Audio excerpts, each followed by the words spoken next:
Big takeaways from the month of December. The New York Rangers really miss Filip Chytil, but should probably be prepared with a plan B. Also, what role should Kaapo Kakko play when he gets back to the lineup? And who and what should the Rangers target at the trade deadline?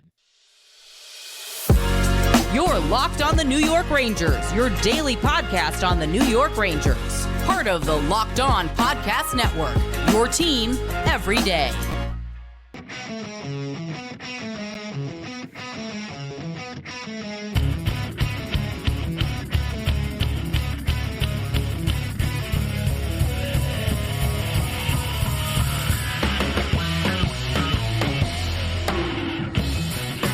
Welcome back, Blue Shirts fans, to episode number 973 of the Locked On New York Rangers podcast. I'm your host, John Chick. Just want to thank you guys, as always, for making Locked On New York Rangers your first listen every day. We are free and available on all platforms, including YouTube. And that song you're hearing right now is, of course, Leave the Lights On from our good friends in Passafire. You can check those guys out anywhere you get your music. And today's episode of Locked On New York Rangers is brought to you by Gametime. Download the Gametime app, create an account, and use code LOCKEDONNHL for $20 off of your first purchase. And we are, of course, part of the Locked On Podcast Network, your team every day. So let's go ahead, dive right into it here, talk a little bit about some of the biggest takeaways from what was a very strong month of December for the New York Rangers.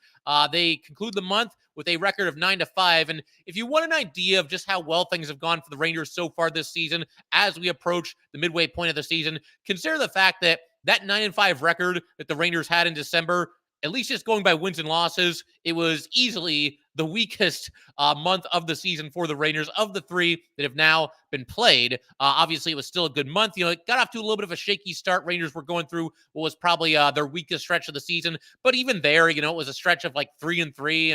And there were some things you could nitpick, but they got it figured out pretty quickly and concluded the month very strong. Obviously, most recently, taking down the Tampa Bay Lightning 5-1. That's an excellent way to roll into the new year. But as far as like takeaways, one of the biggest things for me as far as a team takeaway is concerned, Rangers can beat you in a lot of different ways, and a lot of them were on display throughout the entire month of December. You had high scoring wins. You had bounce back wins from some tough losses by the Rangers. They a couple of times won the second game of a back-to-back, which is never an easy thing to do. They had some overtime wins, went 2-0 in overtime in this month.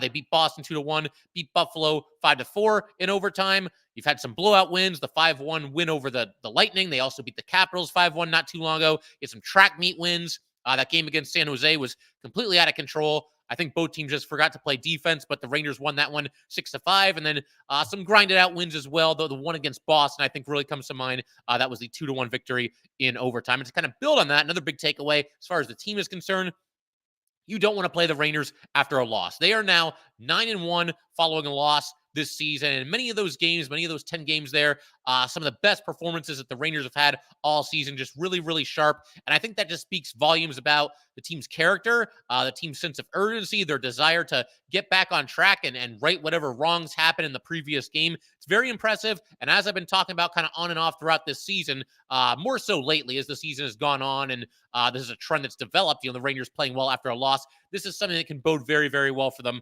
come playoff time. There's going to be adversity in the Stanley Cup playoffs, no matter who you are, what your seed is, if you win your division, if you're the last team in, whatever the case might be, and you have to be able to answer the bell. And I think one of the most important things is the ability to get back up after a tough loss in the playoffs, because that will happen sooner or later. There will be adversity, and you have to be able to respond to that. And the Rangers, thus far, showing themselves as a team that can and does do exactly that. To focus on a more player-specific takeaway, though, and this is one of the biggest ones for me. It's kind of why we're putting it right here near the top of the episode after we got through a couple of the team takeaways there. But the Rangers really miss Filip Chytil. That being the case, though, I do think that they need to be ready with some kind of a plan B if indeed Filip Chytil is unable to return this season. And let me just stop right there and say there's nothing that I want more than for Filip Chytil to get healthy, to be cleared to play, to be able to take the ice again, knowing that it is safe for him to play, and medical professionals have all given him the thumbs up. Obviously, that's not my field, and I'll leave it to the Rangers medical professionals there, and as far as determining if and when Filip Chytil can once again take the ice. Obviously, concussions are no joke. It sounds like Chytil might have as many as 5 or at least 4 concussions to this point in his career, and he's only 24 years old, so that's pretty scary. It does sound like, per report from Larry Brooks, that Chytil has made progress, but it doesn't sound like there's any real timetable, any real, target date or anything along those lines. It's really touch and go right now. And Filip Chytil recently returned home as well. And honestly, why not? If his return's not imminent anyway, make him as comfortable as possible. Let him do the things that he needs to do. And if and when he gets ready, I'm sure the Rangers and all of us fans will welcome him back with open arms. But with all of that said, I do think that the Rangers need to have a little bit of a plan B in place if Filip Chytil can't make it back. And again, I know that sounds a little bit cold because, I'm not trying to just cast Filip Chytil to the side here and, let's just move on without him. It's not that at all. It's just if he's not able to come back, the Rangers need to address the center position. We're going to talk about that in more detail a little bit later in today's episode. But for right now, I'll just say, right now, the Rangers are getting by without Filip Chytil. They're doing all right without him. But I think myself and certainly probably Ranger fans, even more so than me, truly believe that Nick Bonino in the top 9 is not really an ideal situation. I like Bonino, does a nice job for the Rangers, does a lot of the little things right. But, top 9 is a little bit too much probably for him. And even if you don't feel that way, even if you feel like, well, they can get by, they've got other scores, Nick Bonino can stay on the third line, it's fine. You have to also consider what happens now if anything happens to, God forbid, Mika Zibanejad or Vincent Trocheck. Now you're in a situation where Bonino might have to center the top 6, or if he doesn't, you might have to put Barclay Goodrow there. Goodrow did an admirable job in limited time in the top 6 last season, but I don't think it's something that you want long-term. I don't think it's something that you want in the playoffs. You could maybe go with Johnny Brodzinski there, but, Brodzinski, as much as I like him too, career NHL, AHL swingman, does have a cool story this year. It's nice that he's finally stuck with the Rangers, but there really aren't any in-house candidates to take that role, to jump into a top 6 role. If anything were to happen to Mika or Trocheck, while Filip Chytil is still out. So that's something to consider for the Rangers. And as far as like this plan B here, can the Rangers, if Filip Chytil is going to be out and out and out, and we're not really sure, when he's going to get back, if he's going to get back, can the Rangers turn toward manipulating the long-term injured reserve list, which is something that we've seen other teams do? Tampa's done it pretty shamelessly over the last handful of seasons. We saw Vegas, I want to say it was Mark Stone who was out of the lineup last year. And, they put him on LTIR. They were able to make a couple of moves. And basically what that does, anybody on LTIR, it doesn't count against the salary cap. And then what you can do, you can put somebody on LTIR and not then activate them until the playoffs. Because once the playoffs start, the salary cap basically goes out the window. I'm oversimplifying it a little bit here in the interest of time. But yeah, there's ways to manipulate the LTIR. And that's probably something that the NHL should take a look at in the future. But, that's a different topic for a different day. And as far as Filip Chytil goes, again, I hope he comes back because it wasn't really off to a scorching start this season. The first 10 games, he had no goals and 6 assists. But one of those guys, we talked about this before too, with him and Kakko, they just lengthen the lineup a little bit. They just make the team better. They just give you more depth. They give you more scoring depth. And guys that, bring some good things to the table. We've seen them have success in the playoffs in the past, the two of them. The kid line a couple of years ago had a nice run all the way to the Eastern Conference Final with that Ranger team. So Filip Chytil is somebody that could still really, really help this team. And it's just unfortunate that we didn't get to see what he could do for an encore after what he did last year. Last year, I mean, again, they're not like Hall of Fame numbers, but Filip Chytil, easily the best season of his career last year. Shattered his career highs across the board. In many instances, doubled or came close to doubling his previous career best. So Filip Chytil was, really looking good last year. And, just possibly looking like a breakout player. And it's just unfortunate. First of all, just from a personal standpoint for Chytil, what he's going through right now, but also from a professional standpoint as well, not being able to build, or at least not yet being able to build on what he did last year and maybe even take his game another step forward this season. Unfortunately, he's just not getting that opportunity right now through absolutely no fault of his own. So we'll see. Again, we're going to talk a little bit later today, what the Rangers' approach could be at the trade deadline, who or what they might be looking to add. And I do think Filip Chytil's status and his ability to play, or if he's not able to play, that could also certainly make an impact on what the Rangers look to do at the deadline. And like I said, we'll talk about that and a whole bunch of other stuff in just a second here. First, though, we definitely want to let everybody know that today's episode of Locked On New York Rangers is brought to you by our good friends at Gametime. You shouldn't have to worry when you buy tickets to your next big event. Gametime is the fast and easy way to buy tickets for all the sports, music, comedy, and theater events near you with killer last-minute deals, all-in prices, views from your seat, and their best price guarantee. Gametime takes the guesswork out of buying tickets. Gametime is the only ticketing app that gives you complete peace of mind with your purchase. See the view from your seat before you buy, so you know exactly what to expect when you arrive. All-in prices show your total upfront, so you know you're getting a great deal before you check out. Buy tickets in seconds with just 2 taps. Take the guesswork out of buying tickets with Gametime. Download the Gametime app, create an account, and use code LOCKEDONNHL for $20 off your first purchase. Terms apply. Again, create an account and redeem code LOCKEDON for $20 off. Download Gametime today. Last minute tickets, lowest price guaranteed.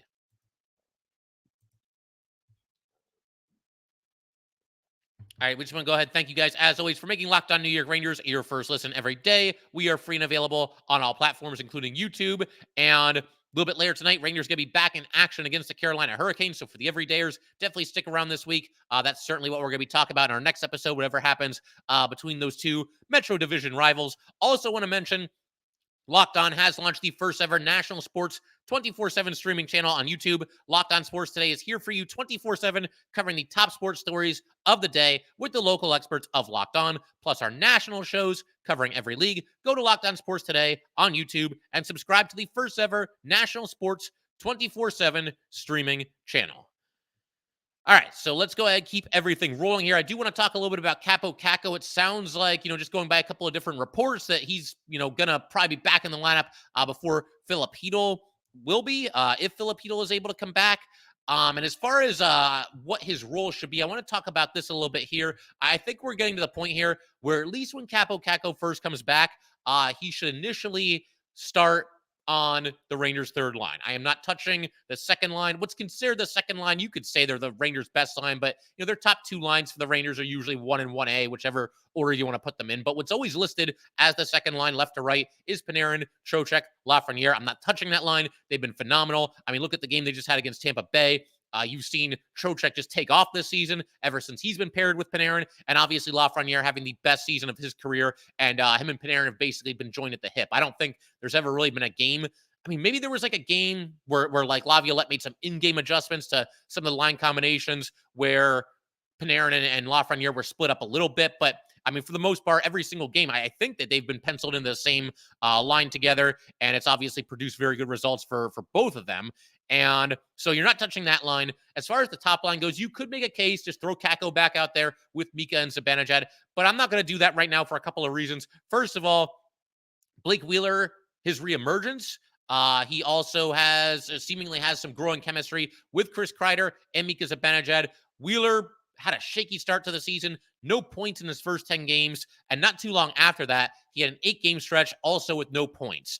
In his last 9 games for Wheeler, though, 3 goals, 6 assists. He's done basically all that while playing alongside Mika Zibanejad and Chris Kreider. And beyond the stat line, Wheeler just looks more comfortable, looks a little bit more relaxed, looks like some weight fell off of his shoulders once he started to produce offensively and started to click with his new team. It seems like he's just a lot more comfortable. Early in the season, he looked like somebody who had spent 12 or 13 seasons with the same franchise and then suddenly found himself on a new team and a new environment, obviously, and a new city. So, there was going to be a little bit of an adjustment period, but Wheeler, he's got it rolling right now. And I just feel like now that Wheeler's figured it out, and now that also, for that matter, Mika and Kreider have figured it out, you don't mess with that line either. So I got to put Kaapo Kakko on the third line when he comes back. The other thing, too, Kakko is coming back from an injury. He hasn't played in a while, so I don't want to put too much on his plate right away. I think it makes sense to just kind of ease him back into the action, give him a bottom 6 role. You can always move him up in the lineup, flip-flop him and Wheeler again if need be. Putting him on the third line as things stand right now, that would put him on a line with Will Cooley and Nick Bonino. It's not the most offensively explosive line that you'll ever see, although, Will Cooley is showing signs that he might be picking it up in that area. He's had an excellent season for the Rangers and recently seems to be adding a little bit more offense to his game. But that could be a really strong defensive line for the Rangers, that third line there. Nick Bonino, obviously really strong on the face-off circle, wins a ton of his face-offs. He, great penalty killer. That won't really matter 5v5, but a good defensive forward, a hard-nosed player, a ton of block shots for Nick Bonino. Will Cooley, you've got him as kind of the emerging rookie right now, big-time heavy hitter as well. And Kaapo Kakko, I mean, he gets elite defensive marks by, pretty much everybody. So that could be an interesting line. Again, I don't know that you're going to get like a ton of offense, although maybe Kakko, maybe something clicks there. You put him and Cooley together. Maybe that works in some way or another. They can give you a little bit of offense and they can give you shutdown defense. That's actually a little bit of an intriguing line for me when Kakko comes back, putting the three of them together. I think ideally you might want a center, a little bit more offense than Nick Bonino, between Cooley and Kakko there. But for the time being, maybe that's something they do at the trade deadline. For the time being, the short term, when Kakko gets back, I think that can work. I think that can be something of a fun line for the Rangers there if those three are indeed together. Another big takeaway here for me, the month of December, Mika Zibanejad and Chris Kreider have emphatically figured it out at 5v5, because as good as the Rangers were at the start of the season, they were basically being carried offensively, at least 5v5, by one line. It was the Panarin line. Start off with Panarin, Chytil, and Lafreniere, and then eventually get Panarin, Trocheck, and Lafreniere. But that line was carrying them offensively. And then, of course, the power play has been excellent. I believe it's still number one in the league. But that was it. I mean, as far as Ranger offense, you were basically talking about one line when it came to 5v5, and then also the top power play unit. But recently, Mika and Kreider have really hit their stride offensively at 5v5. They're just on fire in recent games here. Their last 10 games, Zibanejad and Kreider, they have combined, the two of them, for 12 goals and 16 assists for 28 points. They are also a combined +9 in that time. And of those 28 points that I just mentioned there, because I know a lot of people are going to point to the power play, and they can only do it on the power play, right? Wrong. In their last of those games, of those points in the last 10 games here, once again, 28 points in 10 games, only 10 of them between Mika and Kreider have occurred on the power play. So even if we take away all of their power play points, which is completely ridiculous, by the way, players are allowed to score on the power play. It's okay. But even if we do that, let's take away all 10 power play points here. You are talking about a 10-game stretch in which Mika and Kreider would still have a combined 18 points. That's phenomenal production. And a little bit of a bonus here to this takeaway. Mika Zibanejad 100% is a top-line center in the NHL. There will be people that say, well, is he as good as Connor McDavid? No, he's not as good as Connor McDavid. I don't think there are 32 centers in this league that are better than Mika Zibanejad. In fact, I know there aren't. There's no way. There's 32 teams. So for Mika Zibanejad to be a true bona fide top-line center, really all he has to do is be in the top 32, and I think he's quite a bit better than that. I can't imagine there's more than... are there 10 centers in this league better than Mika Zibanejad all-around game? If there are, for all the Mika naysayers, leave it in the comments. Maybe I'll do that in a mailbag in a future episode. I just don't think that's the case. But regardless, Mika Zibanejad 100% a top-line center in this league. We're going to keep everything rolling in just a second here. I want to shift our attention to the trade deadline. We haven't really done a whole lot of trade talk yet. Granted, the trade deadline is still more than 2 months away, but the closer it gets, the more we're going to work that into the show and talk about different Ranger trade targets. It's always an exciting part of the year. So we're talking about that a little bit as well. In just a second, we're going to ID 2 potential Ranger trade targets, as well as, their general strategy. And then we're also going to have a couple of rapid fire takeaways to wrap up today's show. So we'll get to that in just a second. First, definitely want to let everybody know that today's episode of Locked On New York Rangers is brought to you by FanDuel. The NFL regular season is wrapping up, but there is still time to get in on the action with FanDuel, America's #1 sportsbook. Right now, new customers get $150 in bonus bets, guaranteed when you place a $5 bet.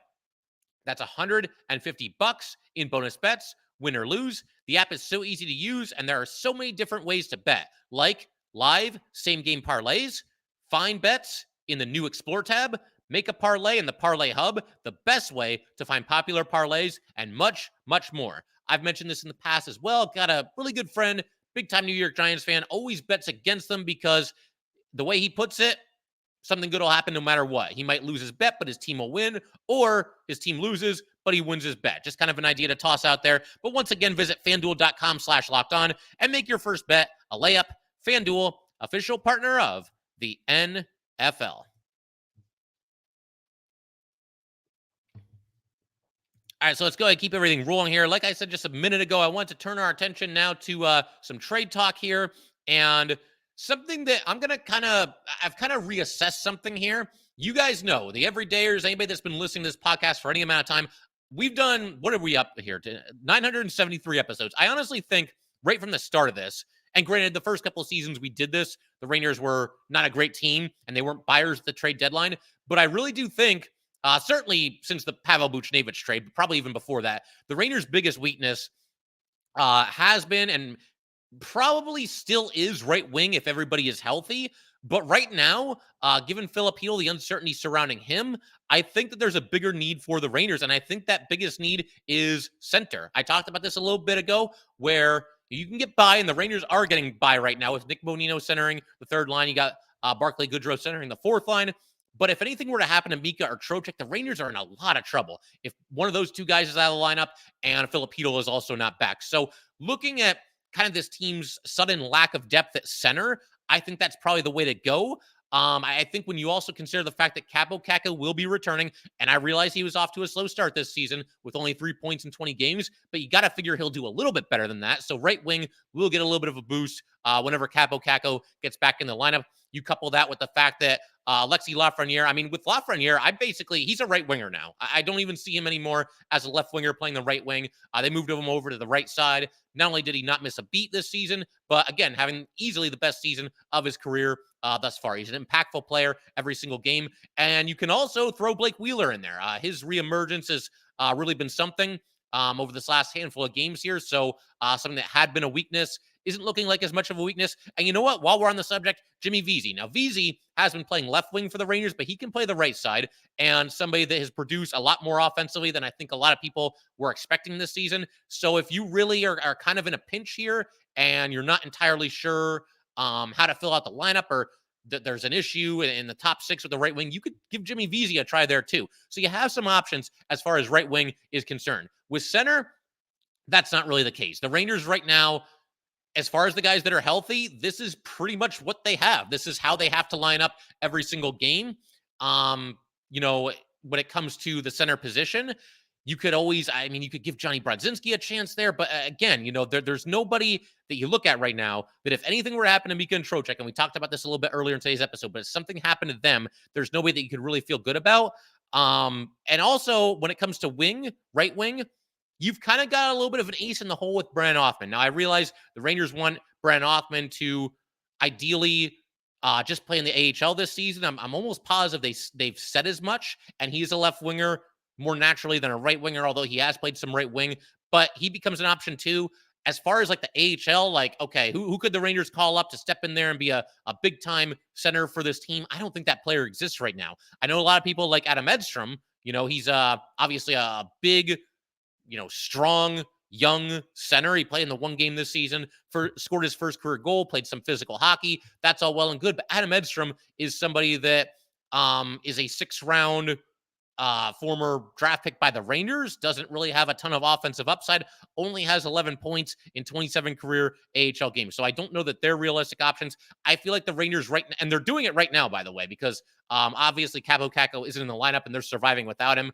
I just think that we've gotten to the point here where maybe center, if Filip Chytil might not be available, center becomes a more pressing need, a more important position to address for the Rangers than right wing. And I did not think I would be sitting here saying that, but with the trade deadline about 2 months away, we'll see how everything unfolds going forward, how everybody plays, who gets back in the lineup, who doesn't get back in the lineup, who maybe, hopefully not, this doesn't happen, but who maybe gets injured and creates a hole at this position or that position. I think we're at the point, though, where center now has become the Rangers' biggest need going into the trade deadline this season. And I wanted to toss out a couple of trade targets here.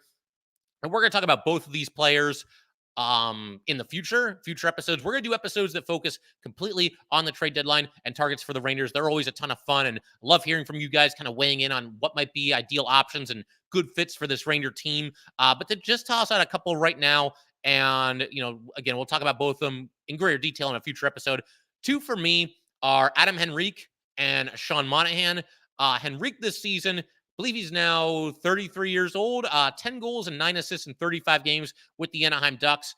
Very good face-off guy. Somebody who is unspectacular as far as, offensive prowess is concerned, but also very consistent. It feels like Henrique is one of those guys. He always settles in right around like 40, 43, 45 points in a season. We'll see how he would fit in with the Rangers. He's going to have to make Ranger fans forgive him for what he did to them about 10 years ago. If you know, you know. But somebody that could come in and give them a little bit more depth and a little bit more offense in the top 9 than you're going to get from somebody like Nick Bonino or Barclay Goodrow if you want to try him at third line center, or Johnny Brodzinski if you want to try him there. I think Henrique would probably be a better bet to produce more offensively. than any of the guys that I just mentioned. The one thing that's a little tricky here, I was surprised to see this. Henrique is making $5.825 million this season. So even at 50% retained, it could get a little bit tricky for the Rangers. But also, Henrique is a UFA after the season, so it would be another pure rental for the Rangers. And with the Ducks going pretty much nowhere fast, it would certainly stand to reason that they would look to trade Henrique and get whatever they could for him. You wouldn't have to pay an arm and a leg for Henrique. That's the other thing, too, that I think works here for the Rangers. You're not going to have to give away one of your top prospects or like a first-round draft pick or anything along those lines. And it's somebody that, again, just kind of lengthens the lineup, gives you a little bit more secondary scoring. Somebody else that you could go with, I mentioned him just a second ago, but Sean Monahan. Kind of a weird career for Monahan. I just feel like he's been really up and down from season to season. But in 36 games with Montreal this year, 9 goals, 12 assists. But again, just somebody that gives you a little bit more scoring depth, lengthens the lineup a little bit. Another really good face-off guy. The injury history is a little bit scary when it comes to Monahan. But one thing that's good for the Rangers, if they look to trade for him, is he's making just $1.985 million this season. So it's certainly affordable, especially if you go down the road of having Montreal retain half of his salary. Of course, if you do that, they're going to ask for a little bit more in a trade, but it is what it is. Again, these are just a couple ideas off the top of my head. I think they could make some sense, and we're going to dive into this in a much greater detail in future episodes. But while we're talking about takeaways here and, the idea that the Rangers might need a center, I want to toss out a couple of names for you guys just for fun here at the end of today's episode. So figure we might as well turn our attention to a couple of rapid-fire takeaways to conclude today's show. So this is one that I've talked about recently, and it's kind of why I put in the rapid fire section here. Panarin is an MVP candidate, if not the front runner. You can check out my most recent episode if you want my thoughts there on Artemi Panarin and everything that he's done for the Rangers this season and why he's a legitimate candidate for the Hart Trophy this season. I also think that the Rangers' only glaring weakness, and we've talked about this quite a bit, is the shift that follows a goal. And it's very correctable. All they have to do, to me, is just lock in a little bit better and just focus on what they're doing and just not have that lack of attention to detail or whatever you want to call it in the shift that follows a goal. Another big-time takeaway, we've talked about this one recently too, Igor Shesterkin is back. This one's pretty self-explanatory. Anybody that's watched the last handful of games started by Igor Shesterkin, I mean, use the stats, use the eye test, use whatever you got to do. Igor Shesterkin is out there playing like Igor Shesterkin. He's won 5 starts in a row. Some truly amazing saves during that time as well. And his save percentage in those 5 games, just a shade under 950. So Igor is back and looking like one of the best goalies in hockey. It's probably too late to win a Vezina for him, and unless he's just completely lights out the whole rest of the way. The problem there, it's so hard to win a Vezina because if you go through like really any stretch of subpar hockey as a goalie in this league, you've really fallen behind the 8 ball because, there's so many goalies, so many great goalies, and one of them is just going to have one of those seasons where everything clicks and they're just kind of in the zone the whole way through. It's going to be hard to make up that kind of ground if you go through a sustained rough stretch, as Igor Shesterkin did. But he's back now, and that's all that really matters. And as far as individual awards go, yeah, I'd like to see Igor win another Vezina. I'd love to see Panarin win a Hart this season. But, man, there's only one trophy that I care about, and I think you guys can probably all figure out what it is, and that's, of course, the Stanley Cup. So, yeah, that's where things stand there as far as Igor being back. I also want to talk a little bit about the Stephen McDonald Heart and Hustle Award. My 4 finalists for this in no particular order right now so far in the season. This is one of my favorite awards. My 4 finalists, though, are Jimmy Vesey, Jacob Trouba, Vincent Trocheck, and Artemi Panarin. And you guys can let me know if you think one of them should win it, if you've got somebody else that you think might be a dark horse to win. I mean, there's so many candidates this season that you could throw out there. You could throw Ryan Lindgren out there. Of course, he's one of my absolute favorite players. My thing there, though, is he won it last year, so it's one of those things. It's such a subjective award anyway. Might as well just give it to somebody else this upcoming season. But yeah, I mean, that's always a favorite award of mine, and we'll see who it goes to this season. Again, I'd love to hear your guys' opinion on that, who you think should bring home that hardware. Also want to just kind of conclude today's episode with a couple of thoughts on the Rangers schedule for the month of January. And I'm going to go ahead, if I can figure out how to do this real quick here, go ahead and just share this screen with you. There we go. So there's the Rangers schedule for the month of December. That is December. We're going to go to January, though, so we can look ahead to what's coming forward for the Rangers. Of course, they're going to be back in action tonight, January 2nd, Tuesday, at home against the Carolina Hurricanes. Always a spirited rivalry. Of course, the Rangers knocked them out of the playoffs 2 years ago. the Canes in the bubble playoffs knocked the Rangers out of the playoffs. And we had that situation earlier this season where Sebastian Aho caught Adam Fox. They wouldn't need a knee. Fox missed a decent chunk of the season as a result of that.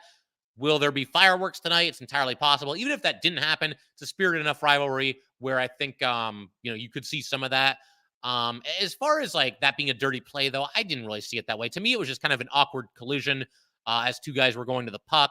But it's one of those things where whether it's intentional or not, whether it's malicious or not, a lot of times you do have to answer the bell. And Lafreniere was trying to fight Aho in the last game. Aho wouldn't do it. We'll see if the Rangers target him in this game. And I don't want them to do anything dirty or horrible. I don't want them trying to give him a concussion. I don't think that's going to be the case. But if you have a chance to score this guy up, yeah, for sure. If you have a chance to knock him around a little bit after the whistle, after the play, some pushing and shoving, do that by all means. And if you want to challenge him to a fight and you're somebody like Alexis Lafreniere and you want to make him dance, then by all means go for it. We'll see what happens there. But that's just the start of the month of January. Rangers, they are then home against the Blackhawks, at the Canadiens, home against the Canucks. I'm not going to go through the whole thing here, but I will say one area of the schedule that really stands out in January for me is on the weekend of January 13th and January 14th. The Rangers will play a back-to-back against the Capitals, a home-and-home back-to-back. The first one will be in Washington at 1 p.m. on Saturday. The second one will be at Madison Square Garden at home against the Capitals at 1 p.m. on Sunday. And the Rangers didn't do so well in their last matchup against the Capitals. And as far as like rivalries go, I mean, that always gets so nasty, so chippy. And you take these two teams and you put them together for a back-to-back with 1 p.m. start times. For one reason or another, I feel like players are maybe a little bit feistier, a little bit, nastier during some of these afternoon games. It just feels like it's gone that way, maybe just for the Rangers in recent seasons. But yeah, I don't know. I definitely expect some fireworks there. And then also this is something that certainly stands out. The Rangers will have a 4-game road trip. And unfortunately, the late start times are back. The Rangers from January 18th through January 23rd, they're going to have a 4-game road trip. They're at Vegas at 10. They are at LA at 10:30, at the Ducks at 8:30. So that's not too bad. And then at the Sharks rather, at 10:30. So that's an interesting trip. Obviously, the Knights and the Kings, two very good teams. The Ducks and Sharks, not so much. Am I dreaming, or did the Rangers play that exact same road trip in that exact same order last season? It feels like they're kind of just doing the West Coast tour there. But then they also have a home game on January 26th at home against Vegas. So they do play the defending Stanley Cup champions twice this month, and that's obviously going to be a good test. The Knights, I believe, still do have the best record in the Western Conference. And obviously, they're kind of a machine. So be very curious to see how the Rangers fare against them. But it's going to be an interesting month for sure. A lot of different things being thrown at the Rangers in this stretch of the schedule here in January. Definitely looking forward to seeing them play all these different teams and just keep rolling. The Rangers are off to a heck of a start, and I expect it to stay the same. There's no reason to believe that what the Rangers are doing isn't sustainable, isn't something that can continue throughout the rest of the season here. So definitely looking forward to that. Also want to do just a real quick World Juniors update at the end of today's show here. So we are in the middle of the third quarter final game right now. The United States, I'm watching right now, looking at the screen, trying to see what the score is. I believe the United States leads Latvia by a score of 3-1. I know for sure that Ranger prospect Drew Fortescue scored the first goal of this matchup. And I want to say that Gabe Perreault scored a goal. Again, I kind of saw it out of the corner of my eye. I'm not 100% on that, but obviously cool to see the two of them contributing. And, the United States hoping to advance past Latvia here and head to the semifinals. But it's been a crazy day of action so far. I caught the end of the early game, the 6 a.m. game. You had Finland and you had Adam Sakura, playing for Slovakia. Unfortunately, Slovakia and Adam Sakura, they are now done. Slovakia tied the game at 2-2 with about 1:30 to go. This was after Finland had just taken the lead right before that. It goes into overtime, and Finland scores to win the game about 30 seconds into the overtime period. So Finland to the semifinals. Slovakia and Adam Sakura are done. Adam Sakura concludes his World Juniors run with 1 goal and 1 assist in 5 games. He was also a +1. His goal occurred a little bit earlier today against Slovakia. There was a face-off in Finland's zone in the first period with 1.7 seconds remaining, and the center for Slovakia, Filip Meser, he kind of just, struggled to put the puck toward the net. And you've got Sikora fighting his tail off, trying to get to the puck, muscling his way past a defender and diving and knocking the puck into the net. A very Sikora-esque goal from everything that we have read about him and have come to know about Adam Sikora thus far. But unfortunately, like I said, Adam Sikora now done in the World Juniors. And then a big upset. You had Czechia going up 2-0 against Canada. Canada tied it. Czechia scored with 11 seconds remaining in regulation to get the 3-2 win. So 2 phenomenal games to start the day. And as I'm recording this, like I said, United States, leading Latvia, and hopefully Drew Fortescue and Gabe Pro both on their way to the semifinals and hopefully beyond. But yeah, that's where things stand as far as the World Juniors are concerned, but we can pretty much call it there for today. If you guys would like to get in touch with this podcast, please send an email to lockedonnyrangers@gmail.com. Once again, that is lockedonnyrangers@gmail.com. Definitely give us a follow on Twitter as well, @LO_NY_Rangers. Once again, that is @LO_NY_Rangers, and definitely subscribe to Locked On New York Rangers YouTube channel. Thanks again, guys. I will see you next time.